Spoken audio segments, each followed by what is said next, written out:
This is going to be a tutorial on how to download and install the Halo script for Visual Studio. So I actually found this through Just Alex. I'll leave a link to his Discord server and to the download. So you just hit get now. So we can download Visual Studio Code as well. So we're going to download this because it's just a plugin for it. So I'm coming down. We're going to download the VS Code, and then we're going to launch that. Alright, so you're going to hit accept the agreement and next to actually install it. And then whatever drive you want, it doesn't really matter. Visual Studio Code, yes. And then this is going to ask you what extra stuff you might want. If you want that type of extra stuff, that's really up to you.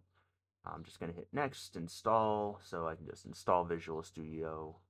And alright, so now it's just finishing. Then we're going to hit the finish button to launch it.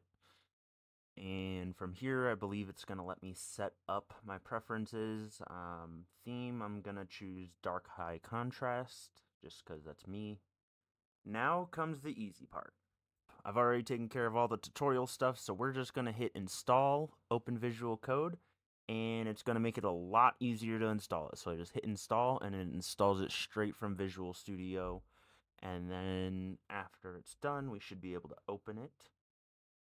Next up, we're going to go to open file, and then we're going to use Sandtrap extended, and we're going to use Firefight for our example. And let's open it. Once you open it, the only reason why it says to open in restricted mode is because it's a .hsc and it's not used to opening those types of files, so we're just going to remember the preference and open it anyways since we have the plugin. So now that we have it open, we can see here is the scripts that I have, and you can, scroll all the way down through it. Since it's actually Visual Studio, when you start typing, it'll give you automatic fill-ins for what you can do. So if you're not sure how a script's actually supposed to be, you can easily just input it in by hitting tab after you start it. This is definitely really useful for people who don't usually script.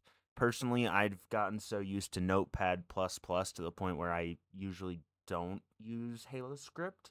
But it's not for everyone. I personally just use Notepad++, but I hope this video helped you guys, and hopefully this Halo script Visual Studio itself, like the little plugin, actually helps out a lot of people in trying to learn how to script. It's definitely a very useful tool, and definitely recommend you check it out. If you like this video, I definitely recommend subscribing for more and hitting that like button, and I'll see you guys in the next one.